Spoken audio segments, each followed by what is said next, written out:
Boom! What's going on, guys? Energy News Rant here on this gorgeous Monday, November 16th, 2020. We appreciate you taking time out of your busy schedule to listen to us pretty much just blather about what's going on in the oil and gas field. As always, I am your humble correspondent, Michael Tanner, coming to you from an undisclosed location here in Denver, Colorado, joined by the executive producer of the show, the director and publisher of the world's greatest website, oilandgas360.com, international man of mystery, and someone who's about to be wildly busy this week. Stuart Turley, how you doing? It's a beautiful day in the neighborhood. We are swamped, and I guarantee you there's some gigantic stuff about to hit the news desk this week. I know. Not only are we going to have just our actual jobs to do, who thought we had actual jobs? I would have just just scream into these mics. I guess not. I'm sure there's going to be a lot of news this week. We'll cover everything that happened this week on the show today. Stu's got some interesting stuff in the international news that's kind of dominated the news week. We'll have a collective laugh at the farters, the artist formerly known as in Canada. I'm telling you guys, you just can't make some of this stuff up. We'll go over really interesting hedging update as well.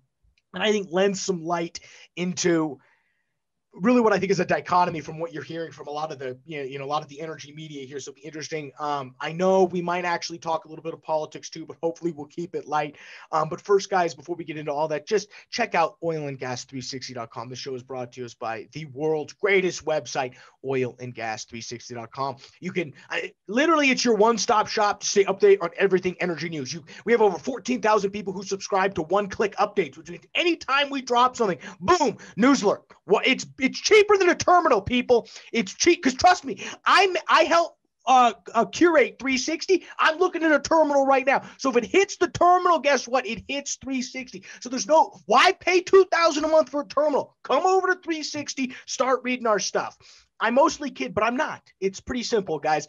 If it's hitting the news world, we're running it. Oilandgas360.com. We also have really great energy thought leadership stuff from a lot of the contributors we have. And Stu also runs the Energy 360 podcast, which, holy smokes, talk about some big hitters who have come across that. We've had executives at Liberty. We've executives at Goodrich Petroleum. And Stu, big week coming up. We've got 3 lined up. What do you got? Monday, Tuesday, Wednesday, right? Monday is ResFrac. You really had a lot to do with that one. So you want to give me a shoot at ResFrac? So. Yeah, I mean, to be honest, these are nerds from Stanford who are brilliant, and that's about all I know. To be honest with you, this is out of my league. I'm neither I have a degree in petroleum engineering, and I neither am a petroleum guy or an engineer. So it's something to do with reservoir fracture technology. Point is, check them out, resfrac.com. All right, who's Tuesday? All right, Tuesday we have Susan over at North Great Western Petroleum. Susan. I honestly, every time I see her last name, I think of like Susan Farquaad from Trek. Oh, she is so sharp. Blanca Andrus, our CEO, our chair, interviews her in the Women in Energy, and it's so good, Michael, that you had to bust it up into part 1 and part 2. And I mean, this is cool. Let me just give you one golden nugget. One golden nugget on this is that she said, if you're a feminist, how can you support buying oil from other major companies that don't treat women good? Holy smokes, as you said. I didn't even think of that. This is a great interview. I mean, she cuts through I mean, you hear someone like her speak and it makes you think, it makes sense. It makes, but I don't think it's a lot of on people's mind. I think, again, what's going on, domestically, I think generally takes precedent. But yeah, I remember when she said that, I was sitting by, we're shooting this in Entercom's offices, and Blanca's sitting there behind the green screen, and you're doing her thing, and I'm just listening. So I can't see Susan, but I can just hear what's going on because I haven't pulled on the TV. I about fell out of my chair. I was like, holy smokes, talk about a dagger to the throat. Well, think about it. While I rant, this is going to be a quick rant, Michael. And that is, let's take all the precious minerals that are required for solar. Look, you're banging your head on the desk. This is like, oh man, you know where this is going. Okay. Child labor laws are being abused to get all the stuff to run batteries. I mean, if you really want to be socially responsible, check out who is abusing children in the mines in order to get all of our precious minerals for batteries. Okay, I'm done ranting on that one. The next one we have, this just went dark quickly. We're like 6 minutes into this thing and we're already on child labor in mines. Of course that's disgusting, but okay. Where else can you hear this type of in-depth now? We go straight from the oil patch to child mine labor. Oh, hey, I'm all about people. All right. Mark Mills, senior fellow at the Manhattan Institute. We're letting him out of the bag on Wednesday. That was a fabulous interview. I thoroughly enjoyed my time with author and fellow Mark Mills. He knows his stuff on the mining and everything else. So pretty darn. Yeah, he's a co-founder and a partner over at Cottonwood Venture Partners, which is an energy technology venture capital group that's out of, I think, Houston. It's either Houston or Tulsa. I don't actually know. Those guys are awesome. They're one of the pioneers in not just energy technology investing, but clean energy technology investing, and that's where Mark Mills cuts his chops. Awesome conversation. That one's the same length as Susan's, but we're going to run that as a full podcast because it's just tough to cut that. It's too deep into the weeds. He talks so much. It's hard to swing it. So we'll keep that as a full part. You can check all of this out, as mentioned, via the world's greatest website, oilandgas360.com. You can also check out that podcast, Energy 360, iTunes, Spotify, wherever you get your podcasts. All right. Let's do this. I want to start with this hedging update because I was looking this morning. This is very interesting to me.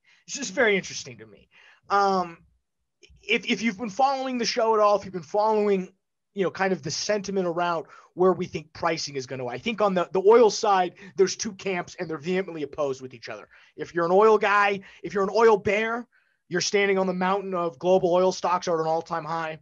We have over 115 million barrels floating storage out there. We have demand that, we refinery utilization that's only at 75%. We have imminent lockdowns coming, specifically, starting in Michigan, they locked down Wednesday. Chicago's locked down now. Denver's probably right around the corner. Stu's going to be the last guy that's not locked down before this whole thing's said and done. Yeah, but if we get to a zombie apocalypse, come on out. I'm getting in a car and I'm coming over.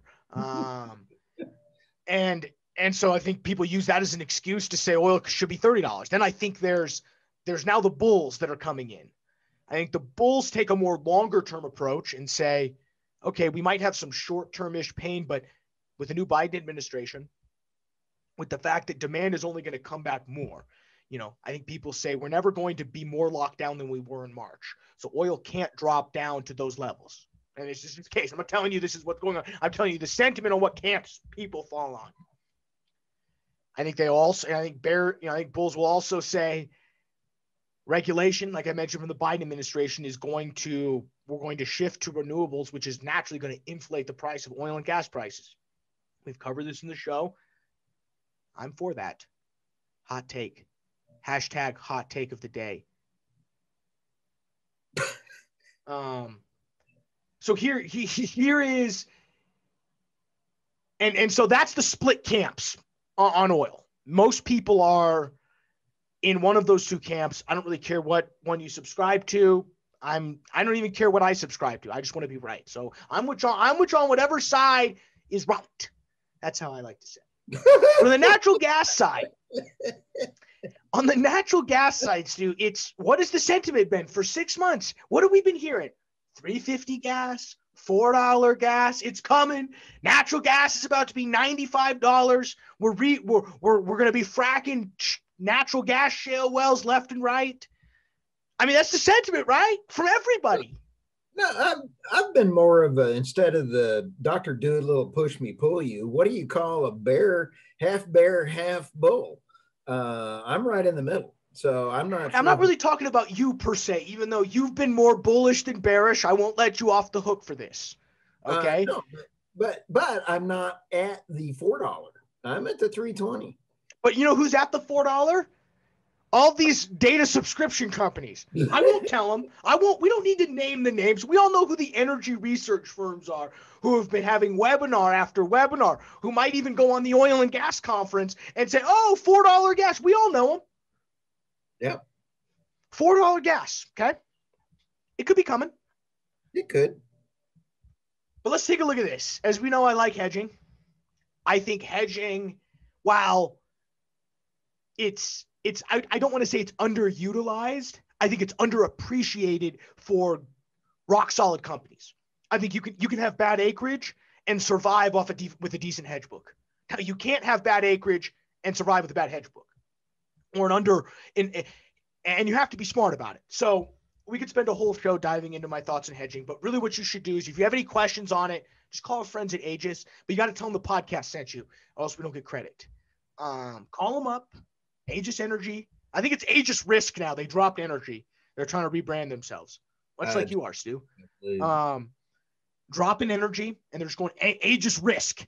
Check them out, though. They're brilliant. Okay. They're going to answer all your questions better than I can, and they'll actually be able to help you out. I'll just kind of blather you on the phone for an hour. But what hedging for me shows, and when you look at a hedge book for me, it shows me how bullish or bearish that management team is on the market.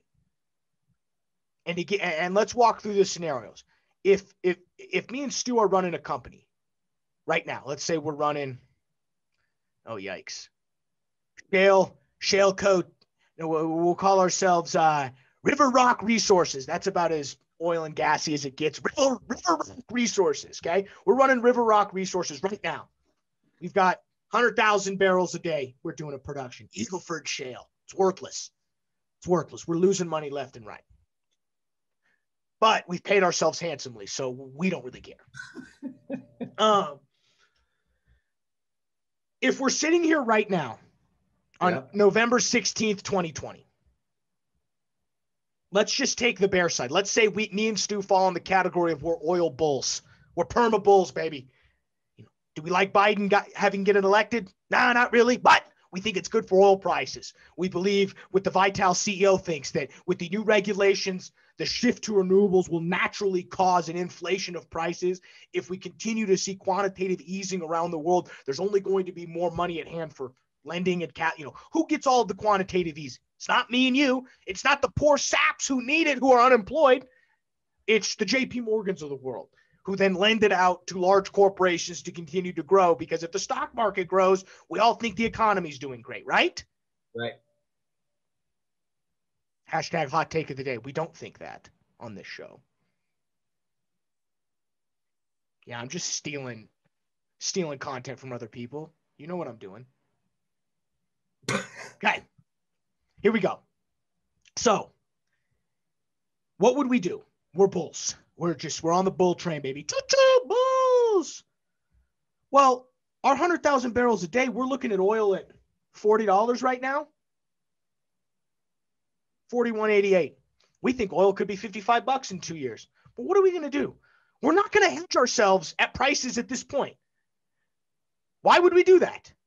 Why would we have a majority of our production? Why would we have 50, 60, 70% of our production hedged? Hedging allows you to, what is a hedge? A hedge is a protection against downside risk with limited upside potential. Okay? It limits your upside potential while subsequently taking out risk on the downside. In a bear market, it's a great strategy. If Stu and I were perma bears, which between me and you, I think Stu is. Stu's hedging like crazy. He's throwing hedges left and right. We're getting 70, 80, 90. We might even go 100% of our production if that's the case. Why? Because it's never been cheaper to hedge right now. You can get $40 a barrel. Okay? So that's how these operators think. If they're naturally bullish on the price, they generally have a less intense hedge book than if they have a more bearish view. Because if you have a more bearish view, let's load up on risk. You can make, like I said, you can survive off hedges. Okay? After quarter 3, 2020 is a Bloomberg report. They went through and broke down, how many operators is it? 6 million barrels a day they're looking at. I think it's Q3 filings for 43 firms as of November 11th, 2020. Okay. Mm-hmm. So this is a pretty good snapshot of what the hedge book looks like across the industry. Oil. This is fascinating to you. Producers are now hedged 20% of estimated 2021 oil production at an average price of $42.16. Interesting. Ooh. Somebody's bullish. Somebody in the oil industry is bullish. That number shocked me, especially at these prices. And because I would have thought a lot of these executives would have used this opportunity to, we can't have if we lock down, this was an unprecedented event. Nobody 2 years ago, if you had, and don't lie to yourself, 2 years ago, if you had told yourself we could get locked down for a virus, you would have laughed. Nobody would have believed it. I wouldn't have. I would have laughed at you. Ha! Locked down? What? What is this? Contagion, the movie? But it happened. Okay. So I think in the back of these minds now there's that anything can happen. Or at least I would have thought that before I looked at this data. But when you look at the data, 20%. Man, oil execs, makes sense. They're bulls, baby. They're bulls. Why not? Yep. But I don't need to see how that number changes as we move forward. But as of right now, November 11th, make a wish, Stu. Woo! They all made it's absolutely, that's funny. It's as of November 11th, 2020. All those oil executives made a wish, and their wish on 11/11, higher oil prices. I'm right there with them. But here's the funny part. Getting back to our favorite energy research firms. As we've aforementioned, we've been hearing 354, 450. I remember seeing 480 gas somewhere. Okay?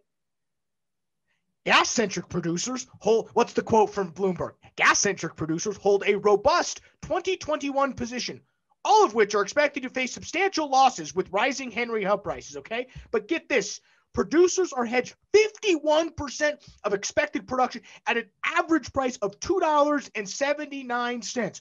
What? Well, how can that be? Why is that? Maybe they're not as bullish as all of the people who are selling them data are. It just fascinates me. These people are making buco bucks off selling data, and they're coming to different conclusions than the same people who are buying it. It just cracks me up. That shocks me, Stu. 51% of expected production. I guess there's where all these bulls in natural gas. Where are they in the industry? Now, this could be for a lot of reasons. It could just be they realize it's cheap to pick up production. But if we really were going to have a sustained move above $3, and I'm talking sustained, move to 350, move to 4, stay above that, maybe wind back down. Why would you hedge yourself right now? It just doesn't make much sense to me, to be honest with you. And why not wait to hedge when oil's $4 or when gas is $4 then? Those puts are going to be much cheaper on the downside. Yep. 51%, Stu? I don't know. This, I don't want to say make me fell out of my chair, but it just made me cackle, because if there's one position I've been adamant about is that I'm not subscribing to the $3.54 gas market. We got up to 320. I was nervous for a second. Don't worry. But we're right back down. This was unbelievable. This number, 51% of expected natural gas production at an average price of $2.79. Natural gas right now, $2.83. Woof. That's a free, people pay hundreds of thousands of dollars a year for this analysis. I'm mostly kidding, but it's just hilarious. Companies make buco bucks selling data, and their clients have a 180 view of what's going on. Pay raise, dude. No pay raise. I don't deserve a pay raise. That's just I think an interesting theme. Obviously those numbers could change. They're changing every single day. We're only privy to it 4 times a year. So this, we'll put this one in the bank come February when quarter 4 earnings come out of 2020. Could be completely different. We can all call me an idiot. I'm totally fine with that. Let's do the international news desk, Stu. What do you got today? Hey, this morning over the weekend, we had a couple interesting things happen. Peru, the interim president, I believe this was I have to check, but he was the third one in 2 weeks. Talk about a revolving door presidential campaign. Boy, that's kind of wild politics. Yeah. You sit back and take a look. How this applies to energy, though, is that this is going to be something to watch. Political civil unrest and what that means to energy is going to be something for the US to watch. So take a look. This could be energy pricing ahead of time. Peru is something to watch, what may affect what US is coming around the corner. So anyway, we'll talk about politics later, but this is one to watch. Peru. If all I'll say is They have 100. this is a fact. War is good for oil prices. Let's move on. I don't want to say anything besides. Okay, this is kind of funny. I got a funny one for you. They have 130 different political parties. Okay, we have two. What would you rather, 2 or 138? 5. I wasn't there. Okay, fair enough. I think that's good. All right, next, moving on around the world. Get your arms, put your tray table up. Saudi Aramco. We covered this last week. Saudi Aramco last week. We covered this on the news beat last week. And the Saudi government really relies on, I believe it's 75 billion dividend commitment. But of that, there's a certain 70 billion goes to the Saudi government to pay for their social programs. And they committed that they would continue paying that for 5 years. So I think they got 3 more years to commit to this. They're having to go into debt in order to maintain their payments to the Saudi government. I love the folks over Aramco. I think that they are really in the long term good management, and they can make money at $3 a barrel, but low money is hurting the whole Saudi Arabian government and their people. So, well, yeah, there's a whole nother aspect. Saudi Aramco can make money at negative $45, it seems like. But the problem is they've definitely committed themselves on the, maybe on the social program side, and that has nothing to do with the Aramco guys. Like I said, we love them over there. But yeah, I mean, it is interesting when the largest oil company in the world, probably the best run oil company in the world, has to take out debt to make a dividend payment. What is it? What do they say? New clothes, same problem? Or what do they say? New day, same problems? Yeah, something like that. Same marriage, new problems. Okay. Check out our graphics department here. This is the next story. Okay, look at this bed bag dog picture. That's a picture of me on the way to the North Slope. Just thought I'd share that with you. Now, Trump. So you really are the international man of mystery. Yeah, that was last week. Okay, Trump, Russia's environment. That was not last week. I was like, sorry, I was just very confused. I was like, wait a second. I was saying if you're paying attention. I was definitely, I'm paying attention. No, you're not. You were beating your head against the desk earlier. Hey, Trump. Well, of course, because I'm your, straight man. Trump, Russia's environmental regulations that can handcuff Biden. Holy smokes. We don't know what's going on. Biden, Trump, I don't care who you are on politics. It's disgusting. Fire all politicians. Let's get all new ones. Anyway, the federal regulations, this will be something to watch. The article says that it'll handcuff. There you are, chewing your nails and not paying attention. Michael, you're just. I'm lit. No, you're not. Yes, I am. I'm reading new.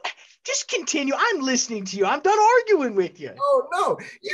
Okay, I know you well enough. We've had a great run together on everything. I know you don't multitask. You're talking about Russia. Oh, no. I'm not talking about Russia. Yes, you are.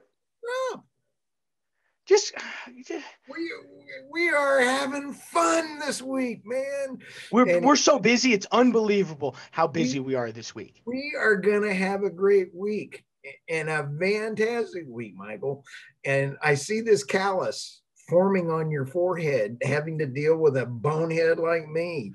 It's fun. I wake up every morning excited to get to call you and get to go to work. So most people don't get to say that. That is true, but we are having a great week. I'm just telling you, I'm warning you right now, we're going to have a great week. We're going to have a great week. Okay, we've got politics and this artist formerly known as In Canada Laugh we have to do. I think let's quickly do this politics, and then we'll have a quick laugh, send these guys home. So you have some interesting stuff an interesting bend you want to take on politics. Let's hear it. Oh, no, I'm not. Let's save that for a whole rant on that. We'll save that for a whole show. Whew. I was nervous for a second, guys, but I think we'll have time. We'll dive into a show. I know some things that are coming out this week. I could make some predictions. How was I right on the peace treaties? I was right. Good on the peace. You had the peace treaties. Okay, you had the peace treaties. I got sources. You do have sources. So we'll. I don't have a gag order on me, which means I will be in. No, you don't have a gag order. Go ahead, Michael. Something that just dropped the news desk when Stu thought I wasn't listening to him, but I was. SM Energy announces redetermination of their borrowing base and also signs a pact for South Texas well completions. Well, good for them. Money well spent.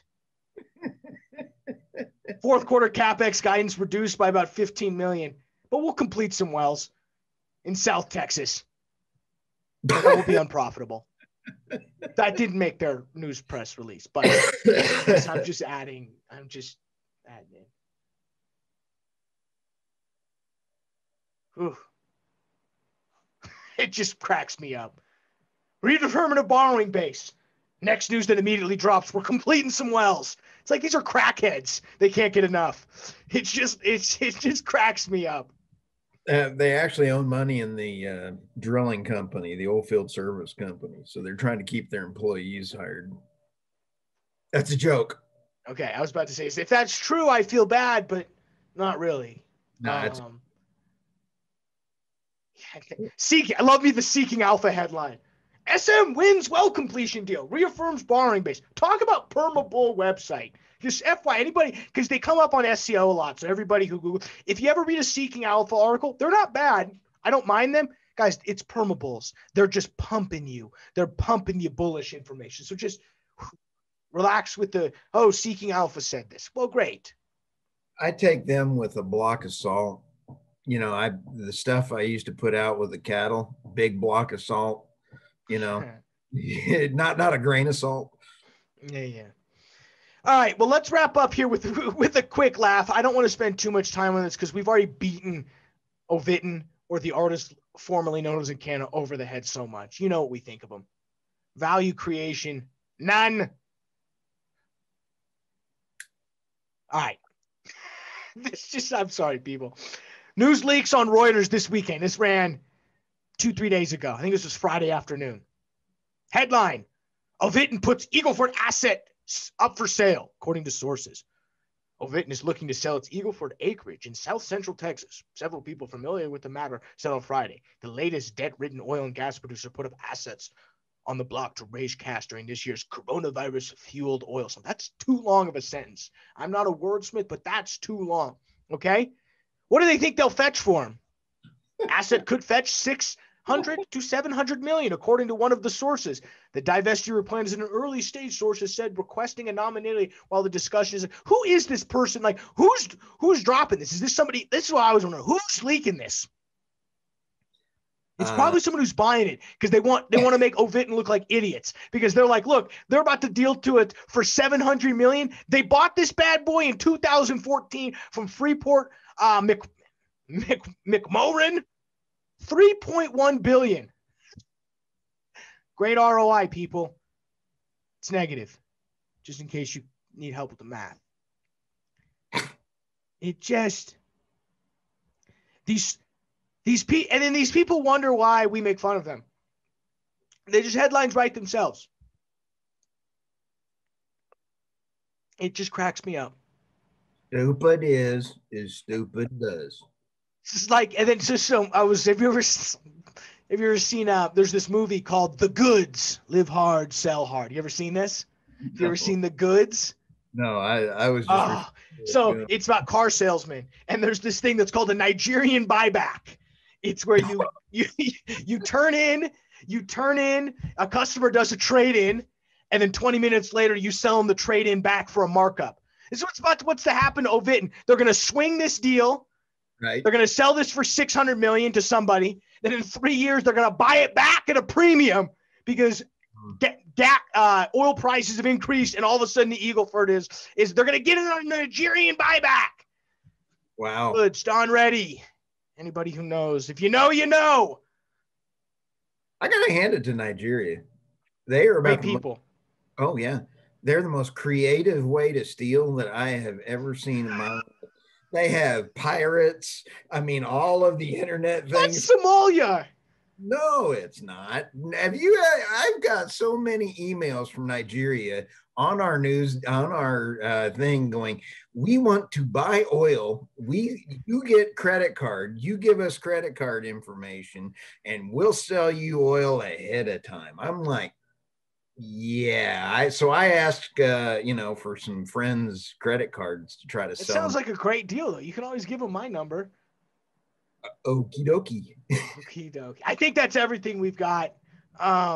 Great micro show, Michael. Yeah, what better way to end than on a little The Goods, live hard, sell hard movie reference. But yeah, let's go ahead and just cue the music, guys. Thank you for checking us out here on the world's greatest website, oilandgas360.com. Energy News Rant here on this gorgeous November 16th, 2020. For Stuart Turley, I'm Michael Tanner. We'll see you guys this afternoon for the Energy News Beat.